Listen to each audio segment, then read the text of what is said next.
ನಾನಿವತ್ತು ನಿಮಗೆಲ್ಲ ಒಬ್ಬಟ್ಟಿನ ರೆಸಿಪಿ ತೋರಿಸ್ತಾ ಇದ್ದೀನಿ. ಒಬ್ಬಟ್ಟು ಯಾವ ರೀತಿ ಮಾಡೋದು ಅಂತ, ತುಂಬ ಮೃದುವಾಗಿ ಒಬ್ಬಟ್ಟನ್ನು ಯಾವ ರೀತಿ ಮಾಡೋದು ಟೇಸ್ಟಿಯಾಗಿ ಅಂತ.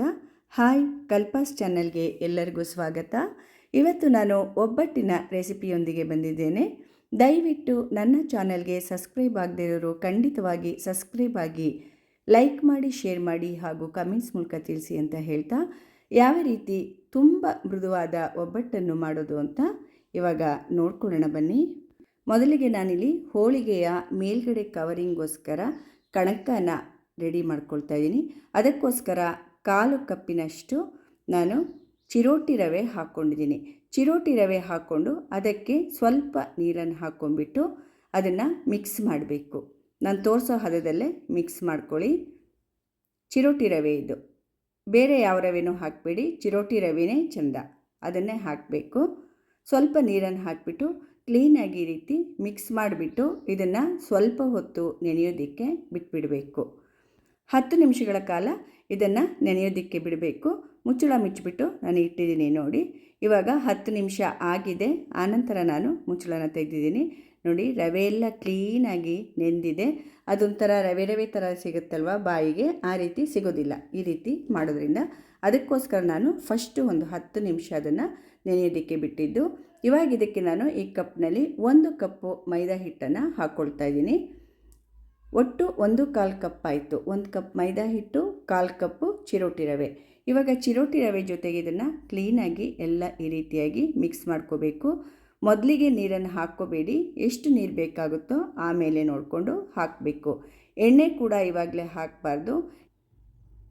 ಎಲ್ಲ ಕ್ಲೀನಾಗಿ ರೀತಿ ಮಿಕ್ಸ್ ಮಾಡ್ಕೊಂಡಾದಮೇಲೆ ಒಂದು ಅರ್ಧ ಸ್ಪೂನಿನಷ್ಟು ಅರಿಶಿಣದ ಪುಡಿ ಹಾಕ್ಕೊಳ್ತಾ ಇದ್ದೀನಿ. ಕಲರ್ ಬೇಕು, ಯೆಲ್ಲೋ ಕಲರ್ ಅಂದರೆ ಖಂಡಿತವಾಗಿ ಅರಿಶಿಣದ ಪುಡಿ ಹಾಕ್ಕೊಳ್ಳಿ, ಚೆನ್ನಾಗಿರುತ್ತೆ. ಇದಕ್ಕೆ ಇವಾಗ ಸ್ವಲ್ಪನೇ ನೀರನ್ನು ಹಾಕ್ಕೊಂಡು ನಾವು ಕಲಿಸ್ಕೋಬೇಕಾಗತ್ತೆ. ಒಟ್ಟಿಗೆ ನೀರನ್ನು ಹಾಕಬಾರ್ದು ಯಾವುದೇ ಕಾರಣಕ್ಕೂ. ಎಷ್ಟು ಬೇಕಾಗುತ್ತೋ ನೋಡಿಕೊಂಡು ಸ್ವಲ್ಪನೇ ನೀರನ್ನು ಹಾಕ್ಕೊಳ್ತಾ ಇದನ್ನು ಕಲಿಸ್ಕೋಬೇಕು. ನಮಗೆ ಈ ಮೈದಾ ಹಿಟ್ಟಿನ ಕಣಕ ಕರೆಕ್ಟಾಗಿ ಬಂದರೆ ಒಬ್ಬಟ್ಟು ತುಂಬ ಚೆನ್ನಾಗಿ ಬರುತ್ತೆ. ಇದು ಮೇಯ್ನ್ ಆಗುತ್ತೆ, ನಾವು ಒಬ್ಬಟ್ಟು ಮಾಡೋದ್ರಲ್ಲಿ ಇದು ಫಸ್ಟು ಮೇಯ್ನ್ ಆಗುತ್ತೆ. ಇವಾಗ ನೋಡಿ, ನಾನು ಸ್ವಲ್ಪ ನೀರು ಹಾಕ್ಕೊಂಡು ಕಲಿಸ್ಕೊಂಡಿದ್ದೀನಿ. ಕರೆಕ್ಟಾದ ಹದದಲ್ಲಿ ನಾನು ನೀರು ಹಾಕ್ಕೊಂಡ್ಬಿಟ್ಟು ಕಲಿಸ್ಕೊಂಡಿದ್ದೀನಿ ನೋಡಿ. ಹೀಗಿರಬೇಕು ಒಬ್ಬಟ್ಟು ತಟ್ಟೋದಕ್ಕೆ. ಇವಾಗ ಎಲ್ಲ ಕಲಸಿ ಸ್ವಲ್ಪ ಹೊತ್ತು ನಾದಿದ ಮೇಲೆ ನಾನು ಎಣ್ಣೆನ ಹಾಕ್ಕೊಂಡು ಇದಕ್ಕೆ ಇವಾಗ ಕಲಿಸ್ಕೊಳ್ತೀನಿ. ಕೊನೆಯಲ್ಲೇ ಎಣ್ಣೆ ಹಾಕ್ಕೊಳ್ಳಿ, ಫಸ್ಟಿಗೆ ಎಣ್ಣೆನ ಹಾಕ್ಕೊಳ್ಳೋದಕ್ಕೆ ಹೋಗಬೇಡಿ. ನೋಡಿ, ಈ ರೀತಿಯಾಗಿ ಕ್ಲೀನಾಗೆಲ್ಲ ಮಿಕ್ಸ್ ಮಾಡ್ಕೋಬೇಕು. ಮೈದಾ ಹಿಟ್ಟನ್ನು ಹಾಕಿರೋದ್ರಿಂದ ಕೈಗೆ ಅಂಟುತ್ತೆ. ಮೈದಾ ಹಿಟ್ಟಿನ ಸ್ವಭಾವನೇ ಕೈಗೆ ಅಂಟೋದಲ್ವ, ಅಂಟೋ ಸ್ವಭಾವ ಆದ್ರದ್ದು, ಆದ್ದರಿಂದ ಕೈಗೆ ಅಂಟುತ್ತೆ. ಇದನ್ನು ಕ್ಲೀನಾಗಿ ಈ ರೀತಿ ನಾದ್ಕೋಬೇಕು. ನೋಡಿ, ಎಣ್ಣೆ ಹಾಕ್ಕೊಂಡ್ಮೇಲೆ ಚೆನ್ನಾಗಿ ನಾದಬೇಕು. ಇದನ್ನು ಮೇಯ್ನ್ ಇದೆ ನಮಗೆ ಒಬ್ಬಟ್ಟು ಮಾಡೋ ಪ್ರೊಸೀಜರಲ್ಲಿ ಫಸ್ಟನೇ ಭಾಗ ಇದೇ ಆಗುತ್ತೆ. ಇನ್ನೂ ಒಂದು ಸ್ವಲ್ಪ ಎಣ್ಣೆನ ಹಾಕ್ಕೊಂಡು ನಾನು ಇವಾಗ ಮತ್ತೆ ಸ್ವಲ್ಪ ಹೊತ್ತು ಇದನ್ನು ನಾದ್ಕೊಳ್ತೀನಿ. ಈ ರೀತಿಯಾಗಿ ಕರೆಕ್ಟಾಗಿ ನಾದಬೇಕು. ಎಣ್ಣೆ ಹಾಕಿದ ಮೇಲೆ ಸ್ವಲ್ಪ ಎಲ್ಲ ಕೈಯೆಲ್ಲ ಬಿಟ್ಕೊಳ್ಳುತ್ತೆ ನೋಡಿ, ಅದು ಅಂಟಿರೋದೆಲ್ಲ ಕ್ಲೀನಾಗಿ ಕರೆಕ್ಟಾಗಿ ನಾನಿವಾಗ ಇದನ್ನು ಕಲಿಸಿದ್ದೀನಿ ನೋಡಿ. ಈ ಹದಕ್ಕೆ ಕಲಿಸ್ಬೇಕು. ಒಬ್ಬಟ್ಟು ಚೆನ್ನಾಗಿ ಬರುತ್ತೆ. ತೀರಾ ತೆಳುನೂ ಅಲ್ಲ, ತೀರಾ ಗಟ್ಟಿನೂ ಅಲ್ಲ, ಒಂದೇ ಸಮವಾಗಿ ಇದನ್ನು ಕಲಿಸ್ಬೇಕು. ಮಾತ್ರ ಚೆನ್ನಾಗಿ ನಾದಬೇಕು. ಇದನ್ನು ಒಬ್ಬಟ್ಟಿನ ಕಣಕನ ತುಂಬ ಚೆನ್ನಾಗಿ ನಾದಬೇಕು. ಇದಕ್ಕೆ ಕಣಕ ಅಂತ ಹೇಳ್ತಾರೆ, ಒಬ್ಬಟ್ಟಿನ ಕಣಕ. ಫುಲ್ ಕವರ್ ಮಾಡುತ್ತೆ ಅಲ್ವಾ ಒಬ್ಬಟ್ಟಿನ ಮೇಲ್ಮೈ, ಅದಕ್ಕೆ. ಇವಾಗ ನೋಡಿ, ಈ ರೀತಿ ಮಾಡ್ಕೊಂಡು ಕ್ಲೀನಾಗೆಲ್ಲ ನೋಡಿ ಈ ಥರ ಬರಬೇಕದು ನಾದ್ದಾಗ. ನೋಡಿ, ಈ ಥರ ಚೆನ್ನಾಗಿ ಬಂದಿದೆ ಇದು. ಈ ಹದಕ್ಕೆ ಕಲಿಸ್ಕೊಳ್ಳಿ. ನಾನು ಸ್ವಲ್ಪ ಪ್ರಮಾಣದಲ್ಲಿ ಒಬ್ಬಟ್ಟು ಮಾಡ್ತಾ ಇರೋದ್ರಿಂದ 1/4 ಕಪ್ಪು ತೊಗೊಂಡಿದ್ದೀನಿ.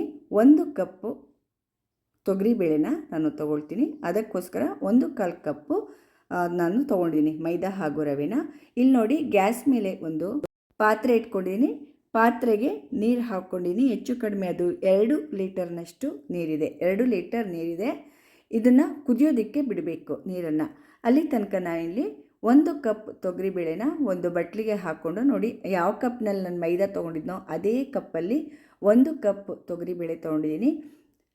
ಅದನ್ನು ಕ್ಲೀನಾಗಿ ತೊಳೆದುಬಿಟ್ಟು ನಾನಿವಾಗ ನೀರು ಕುದೀತಿರುವಾಗ ಅದಕ್ಕೆ ಹಾಕ್ಕೊಳ್ತಾ ಇದ್ದೀನಿ ನೋಡಿ. ಇವಾಗ ನೀರು ಮಾತ್ರ ಕುದ್ದ ನಂತರನೇ ನೀವು ತೊಗರಿಬೇಳೆನ ಹಾಕಬೇಕು. ಕ್ಲೀನಾಗಿ ತೊಳೆದ್ಬಿಟ್ಟು ಹಾಕಿ ಎಲ್ಲ ಕ್ಲೀನಾಗಿ ಇವಾಗ ಮಿಕ್ಸ್ ಮಾಡ್ಕೊಳ್ತಾ ಇದ್ದೀನಿ ನೋಡಿ. ಸ್ವಲ್ಪ ಎಣ್ಣೆ, 1 ಸ್ಪೂನ್ನಷ್ಟು ಎಣ್ಣೆ ಹಾಕ್ಕೊಳ್ತಾ ಇದ್ದೀನಿ. ಚೆನ್ನಾಗಿ ಬೇಯುತ್ತೆ ಬೇಳೆ, ಆದ್ದರಿಂದ ನಾನು 1 ಸ್ಪೂನ್ನಷ್ಟು ಎಣ್ಣೆ ಹಾಕಿ ಮತ್ತೆ ಎಲ್ಲ ಕ್ಲೀನಾಗಿ ಕೈ ಆಡಿಸ್ಕೊಡ್ಬೇಕು. ಎಣ್ಣೆ ಹಾಕಿದ ನಂತರ ಇದನ್ನು ಬೇಯೋದಕ್ಕೆ ಬಿಟ್ಬಿಡಬೇಕು. ಮುಚ್ಚಳ ಮುಚ್ಚೋದ್ರಿಂದ ಮೇಲೆ ಉಕ್ಕಿ ಎಲ್ಲ ಕಡೆ ಚೆಲ್ಬಿಡುತ್ತೆ, ಆದ್ದರಿಂದ ಹಾಗೆ ಬೇಯೋದಕ್ಕೆ ಬಿಟ್ಬಿಡಿ. ನೋಡಿ ಇವಾಗ ಚೆನ್ನಾಗಿ ಕುದ್ದು ಬೆಂದಿದೆ. ನೀರೆಷ್ಟು ಕಡಿಮೆ ಆಗಿದೆ ನೋಡಿ. ಈ ರೀತಿಯಾಗಿ ಬೇಳೆ ಬೇಯಬೇಕು. ಚೆನ್ನಾಗಿ ಬೇಳೆ ಒಡ್ಕೊಂಡಿರಬೇಕು ನೋಡಿ. ನಾನು ತೋರಿಸ್ತಾ ಇದ್ದೀನಿ ನೋಡಿ. ಬೇಳೆ ತುಂಬ ಚೆನ್ನಾಗಿ ಬೆಂದಿದೆ. ಇದು ಈ ರೀತಿಯಾಗಿಯೇ ಬೇಳೆ ಬೇಯಬೇಕು. ಆವಾಗ ಒಬ್ಬಟ್ಟು ತುಂಬ ಸ್ಮೂತಾಗಿ ಬರುತ್ತೆ. ಈ ರೀತಿ ಬೇಳೆ ಬೆಂದಾಗ ನೋಡಿ, ಈ ರೀತಿಯಾಗಿ ಬೇಳೆ ಈ ರೀತಿ ಮಾಡಿದಾಗ ಅದು ನಮಗೆ ಹಿಟ್ಟಿನ ಥರ ಸಿಗಬೇಕು ಬೇಳೆ. ಆವಾಗ ಒಬ್ಬಟ್ಟು ತುಂಬಾ ಚೆನ್ನಾಗಿ ಬರುತ್ತೆ. ಹಾಗೂ ಒಬ್ಬಟ್ಟಿನ ಸಾಂಬಾರು ಕೂಡ ನಾವು ಈ ರೀತಿ ಬೇಳೆ ಬೇಯಿಸೋದ್ರಿಂದ ಒಬ್ಬಟ್ಟಿನ ಸಾಂಬಾರು ಕೂಡ ತುಂಬ ಚೆನ್ನಾಗಿರುತ್ತೆ. ಒಬ್ಬಟ್ಟಿನ ಸಾಂಬಾರು ರೆಸಿಪಿ ಮೊದಲೇ ತೋರಿಸಿದ್ದೀನಿ, ನಾನು ಲಿಂಕ್ ಹಾಕಿರ್ತೀನಿ ನೋಡ್ಕೊಳ್ಳಿ. ಸಾಂಬಾರು ರೆಸಿಪಿ, ಒಬ್ಬಟ್ಟಿನ ರೆಸಿಪಿ ಜೊತೆ ಲಿಂಕ್ ಹಾಕಿರ್ತೀನಿ ನೋಡ್ಕೊಳ್ಳಿ. ಇವಾಗ ಇದನ್ನೆಲ್ಲ ನೋಡಿ ನಾನು ಈ ರೀತಿ ಬಸ್ಕೊಳ್ತಾ ಇದ್ದೀನಿ. ಕೆಳಗೆ ಒಂದು ಪಾತ್ರೆ ಇಟ್ಟಿದ್ದೀನಿ, ಮೇಲ್ಗಡೆ ಈ ರೀತಿ ಜಾಲರಿ ಇಟ್ಟಿದ್ದೀನಿ. ಅದರ ಸಹಾಯದಿಂದ ಎಲ್ಲ ಕ್ಲೀನಾಗಿ ಬಸ್ಕೊಂಡಿದ್ದೀನಿ ನೋಡಿ. ಕೆಳಗಡೆ ನೋಡಿ ಬೇಳೆ ಕಟ್ಟಿದೆ, ಬೇಳೆ ರಸ ಇದೆ. ಇವಾಗ ನಾವು ಒಬ್ಬಟ್ಟಿನ ಹೂರಣಕ್ಕೆ ರೆಡಿ ಮಾಡ್ಕೊಳ್ಳೋಣ. ಪಾತ್ರೆ ಇಟ್ಕೊಂಡಿದ್ದೀನಿ, ಬೇಳೆ ಬೇಯಿಸಿದ್ನಲ್ಲ ಅದೇ ಪಾತ್ರೆನೇ ಇಟ್ಕೊಂಡಿದ್ದೀನಿ. ಅದಕ್ಕೆ ಇವಾಗ ಬೆಂದಂತಹ ಬೇಳೆನ ಹಾಕ್ಕೊಂಡಿದ್ದೀನಿ. ಕ್ಲೀನಾಗೆಲ್ಲ ಬೇಳೆನೂ ಹಾಕ್ಕೊಂಡ ನಂತರ ಇವಾಗ ಇದಕ್ಕೆ ನಾನು ಬೆಲ್ಲ ಹಾಕ್ಕೊಳ್ತಾ ಇದ್ದೀನಿ. ಕುಟ್ಟಿ ಪುಡಿ ಮಾಡಿದಂತಹ ಬೆಲ್ಲನ ಹಾಕ್ಕೊಳ್ತಾ ಇದ್ದೀನಿ. 1 ಕಪ್ಪು ಬೇಳೆಗೆ 1/4 ಕಪ್ಪಿನಷ್ಟು ಬೆಲ್ಲನ ಹಾಕ್ಕೊಳ್ತಾ ಇದ್ದೀನಿ. ಉಂಡೆ ಬೆಲ್ಲ ತಗೊಳ್ಳಿ, ತುಂಬಾ ಟೇಸ್ಟ್ ಚೆನ್ನಾಗಿರುತ್ತೆ. 1 ಕಪ್ಪಿನಷ್ಟು ಕಾಯಿ ತುರಿನ ಹಾಕ್ಕೊಳ್ತಾ ಇದ್ದೀನಿ. ಕಾಯಿ ತುರಿ ಹಾಕೋದ್ರಿಂದ ಒಬ್ಬಟ್ಟಿನ ಟೇಸ್ಟು ತುಂಬ ಚೆನ್ನಾಗಿರುತ್ತೆ. ಆದ್ದರಿಂದ 1 ಕಪ್ ಕಾಯಿ ತುರಿನ ನಾನು ಹಾಕ್ಕೊಳ್ತಾ ಇದ್ದೀನಿ. ಎಲ್ಲ ಕ್ಲೀನಾಗಿ ಈ ರೀತಿಯಾಗಿ ಮಿಕ್ಸ್ ಮಾಡ್ಕೋಬೇಕು. ಹಾಕಿದ್ಮೇಲೆ ಮೀಡಿಯಮ್ ಫ್ಲೇಮಲ್ಲೇ ಇರಲಿ, ಮೀಡಿಯಮ್ ಫ್ಲೇಮಲ್ಲೇ ಎಲ್ಲ ಕ್ಲೀನಾಗಿ ಈ ರೀತಿಯಾಗಿ ಮಿಕ್ಸ್ ಮಾಡ್ಕೊಳ್ಳಿ. ಸ್ವಲ್ಪ ಇದಕ್ಕೆ ಇವಾಗ ನಾನು ಏಲಕ್ಕಿ ಪುಡಿಯನ್ನು ಕೂಡ ಹಾಕ್ಕೊಂಡಿದ್ದೀನಿ ನೋಡಿ. ಇವಾಗ ಏಲಕ್ಕಿ ಪುಡಿ ಅರ್ಧ ಸ್ಪೂನಿನಷ್ಟು ಏಲಕ್ಕಿ ಪುಡಿ ಹಾಕ್ಕೊಂಡಿದ್ದೀನಿ. ಬೆಲ್ಲ ಕರಗುವ ತನಕ ಈ ರೀತಿಯಾಗಿ ನಾವು ಬಿಸಿಯಲ್ಲೇ ಕೈ ಆಡಿಸ್ಬೇಕಾಗತ್ತೆ. ಕಾಯಿ ತುರಿನೂ ಇವಾಗಲೇ ಹಾಕ್ಕೊಳ್ಳೋದ್ರಿಂದ ಒಬ್ಬಟ್ಟು ಬೇಗ ಕೆಡೋದಿಲ್ಲ, ಹೂರಣ ಎಲ್ಲ ಬೇಗ ಕೆಡೋದಿಲ್ಲ. ಆದ್ದರಿಂದ ಕಾಯಿ ತುರಿ ಕೂಡ ಹಾಕ್ಕೊಂಡು ನಾನು ಎಲ್ಲ ಕ್ಲೀನಾಗಿ ಈ ರೀತಿಯಾಗಿ ಮಿಕ್ಸ್ ಮಾಡ್ಕೊಳ್ತಾ ಇದ್ದೀನಿ. ಮಿಕ್ಸ್ ಆಗಿ ಎಲ್ಲ ಕರಗಿದ ನಂತರ ಬೆಲ್ಲ ಸ್ಟವ್ನ ಆಫ್ ಮಾಡ್ಕೊಂಡಿದ್ದೀನಿ ನೋಡಿ. ನಾನಿವಾಗ ಇದನ್ನು ತಣ್ಣಗಾಗೋದಕ್ಕೆ ಬಿಟ್ಬಿಡಬೇಕು. ಈಗ ನೋಡಿ ತಣ್ಣಗಾಗಿದೆ. ತಣ್ಣಗಾದ ಮೇಲೆ ಎಷ್ಟು ಗಟ್ಟಿಯಾಗಿದೆ ನೋಡಿ. ಇದು ತಣ್ಣಗಾಗಿದೆ. ಇವಾಗ ಇದನ್ನು ಮಿಕ್ಸಿಗೆ ಹಾಕ್ಕೊಳ್ತೀನಿ ನಾನು. 2 ಸಲ ಮಿಕ್ಸಿಗೆ ಹಾಕ್ಕೋಬೇಕಾಗತ್ತೆ. ಒಂದೇ ಸಲ ಹಾಕೋದಕ್ಕಾಗಲ್ಲ, ನುಣ್ಣಗಾಗಲ್ಲ. ಒಂದೇ ಸಲ ಹಾಕೋದ್ರಿಂದ 2 ಸಲ ಹಾಕಿದ್ರೆ ಬೇಳೆ ಕಾಯಿ ಎಲ್ಲ ಚೆನ್ನಾಗಿ ನುಣ್ಣಗಾಗತ್ತೆ. ಇವಾಗ ನೋಡಿ ಅರ್ಧ ಹಾಕ್ಕೊಂಡು ನಾನು ಇದನ್ನು ಮಿಕ್ಸಿಗೆ ಹಾಕ್ಕೊಳ್ತೀನಿ. ಇವಾಗ ಮಿಕ್ಸಿಗೆ ಹಾಕಿದಾಗ ಏನಾದರೂ ನುಣ್ಣಗಾಗಲಿಲ್ಲ ಅಂದರೆ ಈ ರೀತಿ ಕೆಳಗಿಂದ ಮೇಲ್ಗಡೆ ಎಲ್ಲ ಕ್ಲೀನಾಗಿ ಕೈ ಆಡಿಸ್ಕೊಟ್ಬಿಟ್ಟು ಮಿಕ್ಸಿಗೆ ಹಾಕ್ಕೊಳ್ಳಿ. ನಾನು ಎಲ್ಲ ಬೇಳೆನೂ ಇವಾಗ ಮಿಕ್ಸಿಗೆ ಹಾಕ್ಕೊಂಡು ತಂದಿದ್ದೀನಿ ನೋಡಿ. ನುಣ್ಣಗೆ ಬೇಳೆ ಕಾಯಿ ಪೀಸ್ ಏನೂ ಇರಲಿಲ್ಲ, ತುಂಬ ನುಣ್ಣಗೆ ಚೆನ್ನಾಗಾಗಿದೆ. ಹದ ಕೂಡ ಕರೆಕ್ಟಾಗಿದೆ ನೋಡಿ, ತೆಳು ಆಗಿಲ್ಲ. ಕರೆಕ್ಟಾಗಿ ಉಂಡೆ ಕಟ್ಟೋದಕ್ಕೆ ಎಷ್ಟು ಚೆನ್ನಾಗಿ ಬರ್ತಾಯಿದೆ ನೋಡಿ, ಕರೆಕ್ಟಾಗಿದೆ. ಇವಾಗಿದು ಹೂರಣ ಕೂಡ ಇವಾಗ ರೆಡಿ ಆಯಿತು. ಅಕಸ್ಮಾತ್ ಏನಾದರೂ ಒಂದು ಸ್ವಲ್ಪ ತೆಳು ಆಯಿತು ಅಂದರೆ ನಾವು ಬೇಳೆ ಬೇಯಿಸ್ಕೊಂಡಿರ್ತೀವಲ್ವ, ಆ ಪಾತ್ರೆಗೆ ಅದನ್ನು ಹಾಕ್ಕೊಂಡು ಹೂರಣನ ಸ್ವಲ್ಪ ಹೊತ್ತು ಬಿಸಿ ಮಾಡಿದ್ರೆ ಗಟ್ಟಿ ಆಗುತ್ತೆ. ಅದೇನು ತೊಂದರೆ ಬೇಡ. ತೆಳ್ಳಗಾಯಿತು ಅಂತ ಹೆದರಬೇಡಿ, ಬಿಸಿ ಮಾಡಿಕೊಂಡ್ರೆ ಆಯಿತು. ಇವಾಗ ಹೂರಣನ ನಾನು ಉಂಡೆ ಕಟ್ಕೊಳ್ತಾ ಇದ್ದೀನಿ ನೋಡಿ. ಕರೆಕ್ಟಾಗಿದೆ ಇದು ಹದ ನೋಡಿ, ಎಷ್ಟು ಕರೆಕ್ಟಾಗಿದೆ. ಇವಾಗ ಉಂಡೆ ಕಟ್ಟಿ ಎಲ್ಲ ಇಡ್ತಾಯಿದ್ದೀನಿ ನೋಡಿ.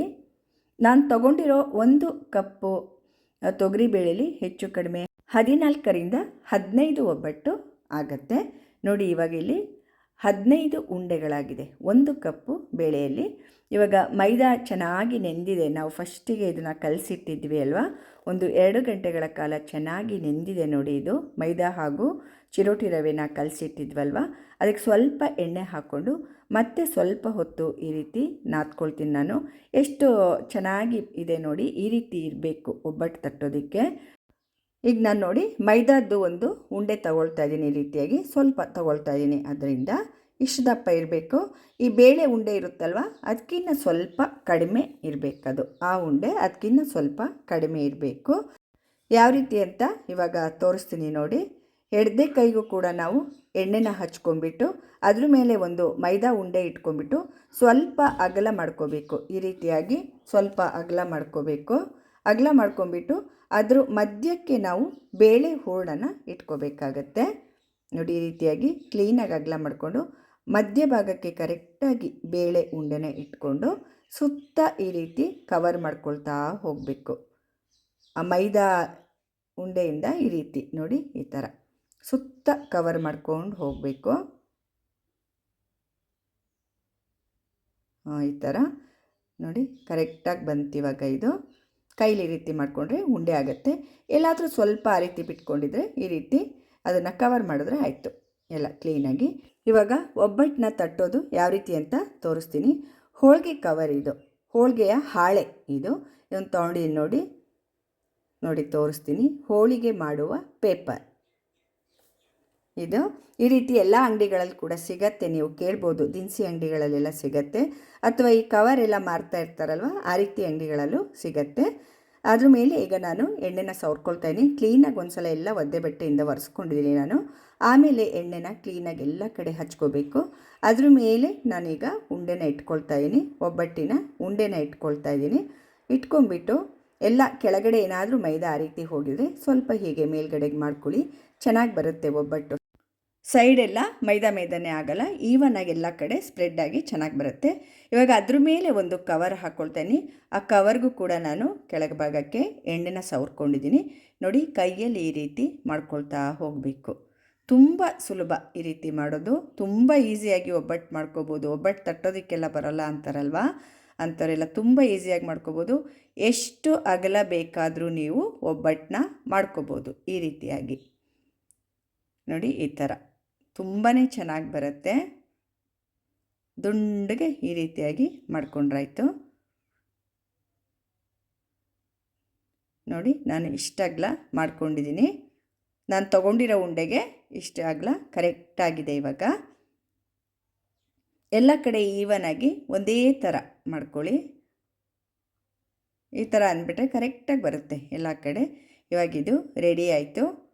ಮೇಲ್ಗಡೆ ಕವರ್ನ ನಾನಿವಾಗ ತೆಗೆದು ಬಿಡ್ತೀನಿ. ತೆಗೆದುಬಿಟ್ಟು ಹಂಚಿಟ್ಟಿದ್ದೀನಿ ನೋಡಿ.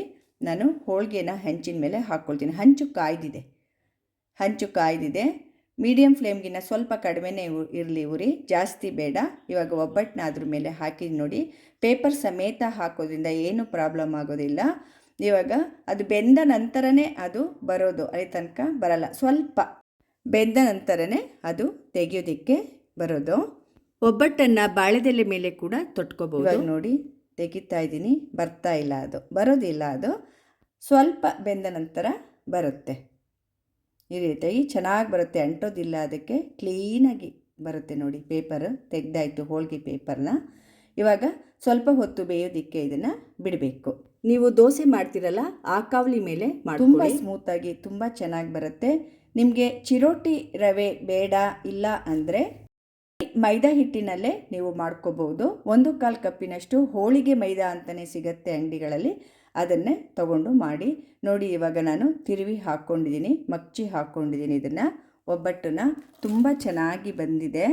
ಒಬ್ಬಟ್ಟು ಕ್ಲೀನಾಗಿ ಬೇಯಿಸ್ಕೋಬೇಕು ಒಬ್ಬಟ್ಟನ್ನ, ಇಲ್ದಿದ್ರೆ ಹಸಿ ಹಸಿ ಆಗಾಗತ್ತೆ, ಅಂಟುತ್ತೆ. ಒಬ್ಬಟ್ಟು ಕ್ಲೀನಾಗಿ ಬೇಯಿಸ್ಕೋಬೇಕು. ಈ ಭಾಗನೂ ಬೆಂದ ನಂತರ ಮತ್ತೆ ಇದನ್ನು ತಿರುವಿ ಹಾಕ್ಕೋಬೇಕು.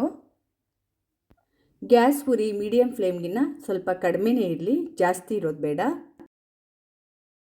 ಇವಾಗ ಮತ್ತೆ ತಿರುವಿ ಹಾಕ್ಕೊಳ್ತಾ ಇದ್ದೀನಿ ನೋಡಿ. ಈ ರೀತಿಯಾಗಿ ಉಬ್ಬಬೇಕು ಒಬ್ಬಟ್ಟು, ಆವಾಗ ತುಂಬ ಸ್ಮೂತಾಗಿ ಬರುತ್ತೆ.